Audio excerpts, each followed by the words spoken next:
Canvas has a new tool to help you analyze and grade your classroom discussions. First, confirm that this tool is enabled.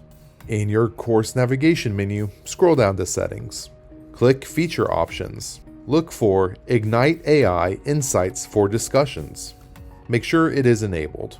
To use Ignite AI Insights for Discussions, click Discussions in your course navigation menu. Navigate to the relevant discussion. Click the link. Once it opens, click Go to Insights. Canvas's AI tool scans all of the discussion contributions. It tells you whether or not the student's contribution was relevant, gives you evaluation notes, tells you what time it was posted, and provides a series of actions, including reply, see in speed grader, and see reply in context. You can also search for a specific student, and with the drop-down menu, you can filter by the relevance. Please keep in mind that since this is an AI tool, it's not perfect, but it can help you gain valuable insights into your classroom discussions.